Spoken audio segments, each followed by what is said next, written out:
What's going on, you guys? Welcome back to another video. So in today's video, I have two things I want to speak on. The first part of the video, I'll be talking about 5 signs of a narc's true character. But the second part of the video, going to get a little deeper, and I named it, Should You Stop Calling Yourself an Empath? And I put a question mark next to it. Well, I'm going to get into that a little bit later. But first, a few church announcements. Of course, y'all know that I monetized my channel last year, late last year. I mean, I'm pretty sure y'all see the ads on the channel. And I tried to take them from the beginning of the video and put them, one time in the video, just in the middle. But for some reason, it still pops up at the very beginning of the video.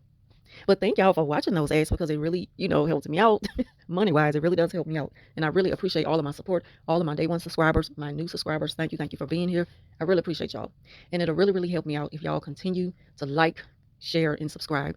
It'll help the channel to grow more, especially if y'all share these videos. Feel free to share them on all platforms. I would really appreciate it. We want to get the message out there. But at the same time, you know, I've always wanted to monetize my channel. But at some point, I just had stopped looking at the numbers and stopped thinking about it. And I was just, mainly focused on getting the content out. So I got sidetracked with that. And before you know it, I was monetized. And it happened so quickly, like within 12 hours. Everything happened so fast. And I was so happy about it. And so, yeah, so I'm able to get paid now through the videos and everything through Google. And, it's a good thing and everything. It's a blessing. It's a blessing. So I'm not asking anyone for donations because there are links on my channel to PayPal, and I think I have my Cash App on there. And for those of you who have some donations, I really appreciate it. Thank you so much for that. There's no, no certain amount that I ask anyone for because any little bit helps. It helps me with putting gas in my car, getting coffee, anything. It even helps me with getting a new charger like I need now for my phone. And those chargers, these Seaport chargers, are expensive. And, the phone company not just going to send me another one. They're very high. But any little thing helps. So I really appreciate y'all. And I really mean it. When y'all send me donations, I put it on the community tab section and, shout you out that way because I really appreciate y'all. And what I post on there, like now I could get my coffee this morning, I really mean it because sometimes it's harder than what y'all think. Trust me, it's harder than what y'all think. And I'm in the process of getting me a new car that I've been saving for a long time, and it just will help me. If y'all would share these videos, it'll help me with how they say it in the algorithm. So my videos will be I know it's not going to be like in the top search, but I'll get noticed a little bit more, and it'll probably help me with the numbers, help the subscriber count to go up more. That'll help me out as well. And the ads, all of that play a great part in it. And again, every little bit helps. And I wouldn't be saying if I didn't need it. God only knows I need another car. I've claimed it. I know it's on the way, but trust me, that note is on the way as well. So, I'm just putting it out. I'm just saying.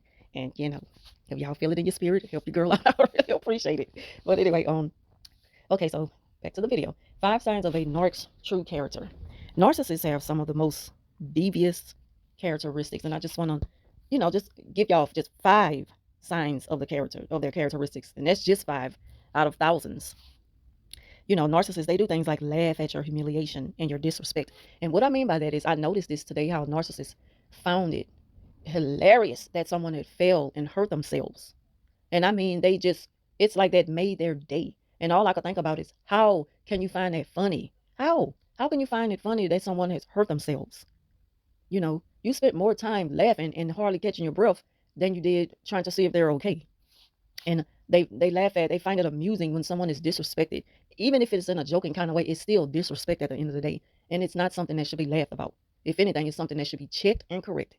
Because if you don't teach a person how to respect you, they're going to continue to disrespect you. And the narcissists, they find things like that as a joke, and it's not funny. And I just don't understand. They have such a dark humor about them. So that's one of the characteristics. And they also see us as someone beneath them with, like with this grandiose attitude that they have. They're very jealous, very competitive, and they just must beat you at everything that they do. Everything that you're doing, they just put themselves in a competition mode with you. And that's like the last thing on your mind. It's not on your mind at all to compete with them. But for some reason, they feel the need to compete with you. And you know why? They feel that way because they feel like you're a threat. No one's going to always be so competitive and so jealous if they didn't already feel that you were a threat to them, you know. And, they also use others to do their dirty work, because I witnessed that there's a guy who who's very, very friendly with the ladies at work. And he comes by very seldom to work on some things. And it's like some of them are just like they're trying to, spark up a little conversation, a little friendly conversation. And she has to be the only one to advise the women to take it a little deeper, and they're like, well, no, he has a wedding ring on, he's married, blah, blah, blah. They want to keep it respectful, even though they enjoy having conversations with him. Some people are just good to talk to, just good people, good conversations. And it makes the day go by smoother. But she always has to be that voice on your shoulder with the just with the negativity and always encouraging bad behavior. That's always the first thing on their mind. Do something to diminish your character. They're always pushing you to do something that they wouldn't do openly, but they would prefer you do it openly. It's just this thing about them, very sneaky, very conniving. But alongside that, they push you up to do their dirty work. Like for instance, with uh, the no contact order, or like with the cease and desist. You're not allowed to mention my name to anyone to say anything in a bad way, but they're still very sneaky because what they'll do is speak in codes, and the people who they're speaking to, they know about, they know what it is already. They know they're speaking in codes, so they still find a way to say something about you that's not true, and they push people up to say things to other people, just to start confrontations. They push you up to do the dirty work because they're not bold enough to do it because it's going to show who they are. But they're okay with using one of their own, to make themselves look bad, even though they're the mastermind behind it. And so that is one of the signs of their characteristics as well. You know, Another thing they do, they've already reserved your time by making plans. It's like they insist that you attend things. They're very pushy and they almost don't give you any option to choose or just mention what you prefer. They've already made the plans for you and they won't take no for an answer. They're very calculated, you know, and they stay ahead and in control that way when you give them that type of power. They get angry when you give them the silent treatment, because for whatever reason, you're just not 100% yourself. They're going to take that as you're taking something away from them. So now they have to punish you. And this comes out of nowhere, this type of punishment, and it's an uncalled for treatment. When you don't let them use you or take advantage of you for a very long time, they give you the silent treatment. And the silent treatment is used, as a way to control and manipulate and just to mess with your mind to get a reaction out of you. They know what they're doing when they do that. And they will completely wear out your welcome mat if you don't set limitations. You have to set limitations with people because if not, some people, you just can't give them an inch. They'll take a mile constantly. They will use you up, especially a narcissist. They are very confrontational. You know, they try to outtalk you. They cut you off in the middle of you explaining yourself about something that they just falsely accused you of, or just when you're sticking up for yourself, they make you feel worthless in that moment. They're very sarcastic with their responses. They insult you when you call them out, on their behavior and things like that, and then they ignore you and they walk away, and that makes you feel a way. That makes you feel bad, and it hurts, and it makes you, it just makes you feel worthless when this person is. They can't even respect you enough to just give you the moment to listen. They don't want to listen to what you have to say because they don't want to hear the truth. They can't handle the truth, and that is narcissistic abuse. That is all five, you know, signs of a narc's true character, and you can ignore it, but the fact still remains that that's who they really are, you know.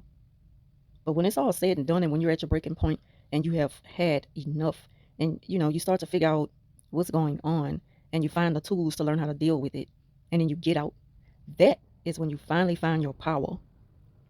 You find your power to say, I'm not going to be there anymore. I'm not going to be that person that I allow myself to be for them anymore. And it's going to be hard. You're going to go through stages of withdrawals. You're going to go through a whole lot of different things with them, a whole lot of backlash. But stand strong because you will get through it. You know, the power within you, it lies on the strength of self awareness, which leads to self worth, self wellness, and most of all, self love. And if you don't love yourself, how are you going to love someone else? How are you going to love and trust and respect someone if you don't feel that way about yourself? If you don't trust yourself enough to say, you know, I believe me, and I know that everything they do is a complete lie. I know everything about them is a lie, so everything about us was a lie. But just stand in your truth and be strong and walk away from it. You know. Now I want to start talking about something a little different, and that is dealing, with being an empath, just being someone who has strong empathy for others. And I asked the question, should you stop calling yourself an empath? And I say that because, God blesses you with a very strong spirit of discernment. So what we want to do is use that discernment humbly, patiently, and quietly. We want to be gentle with the gifts that God is giving us, you know, because we don't really know, like, when will it happen again? But at the same time, it's like sometimes we have to check ourselves and say, am I just living through a title? Is this just all about, me being a person with the cape on and, like with this attitude of, I'm a super empath and I can destroy you. It's like we don't want to be like that, even though that's how we may feel, because that's the reality of it all. We have the power. We have the power of discernment to see their true character. So that gives us that strength. We have that superpower. We have that tool to be able to say, okay, so I know what it is, and you know how to, go forward from there, dealing with the narc. I'm gonna have to continue this video because I know I was gonna go over the time because this is deep. This is something different that I've been wanting to talk about for a while. I just have to find ways to kind of approach it, and I'll be trying to keep it safe on my video without saying, trigger words that you know might keep me from being monetized or whatever. But sometimes you just don't have to take that chance and lose out because. Okay, y'all, sorry about the cutoff, but I just went ahead and added this video on to the first part. But like I was saying, sometimes I think I be playing it too safe on YouTube, and I don't say everything that I really want to say, like the things that I would say off my channel, because, I don't want to, get demonetized for that certain video for saying things, um, using words that are very sensitive, and they don't allow it on this platform. But at the same time, sometimes you have to take those chances and just put it all out there because that you're getting the message across. That's the whole point of it all anyway. And some things I just can't hold back. I have to put it all out there. I mean, I gotta give it to you real and raw. So like I was saying though, it's like God blesses us with a strong spirit of discernment. So we want to use it humbly and patiently and quietly, and we want to be gentle with it. We don't want to, boast it around and use it. We don't want to use our gifts as like a weapon, like we're out to destroy. We're only going up against what comes up against us. And we can only do so much before we allow the Lord to do the rest. It's only so much we can do because at the end of the day, we are still only human. It's just like those evil spirits that we deal with, they just come in human form. But at the same time, we have to know how to pick our battles wisely. And it's like if it's something that's not really targeting us, it's just like you want to be careful with how you make yourself available to the world, to people in general. And I hope I'm explaining this well enough. If not, just please leave a comment down below. Sometimes after the videos, I can explain myself much better in the comment section myself. That's why I end up putting a comment like directly after I upload the video. I'll just go ahead on and, post it down below, whatever it is I forgot to mention. But yeah, we don't want to find ourselves living through that title as a super empath, because when we care too much, about just that part alone, that kind of takes away from the spirit and, the whole thing of just knowing. It's like we just want to know. And,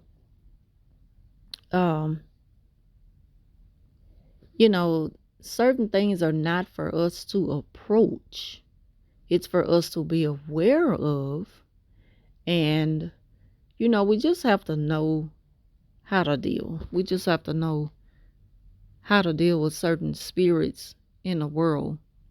But we definitely don't want to approach it, because a lot of things are not, the battle is not for us. It's like God he didn't put that there, like it's certain things that's not for me to mess with.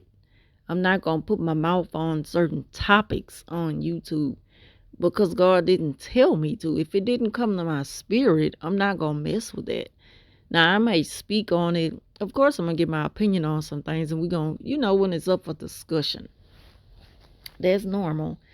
But when you just have to be careful with certain things that you go after, because if God didn't send you there on a mission, you just might find yourself coming out of there. You're going to come out a whole lot different than how you were when you went in.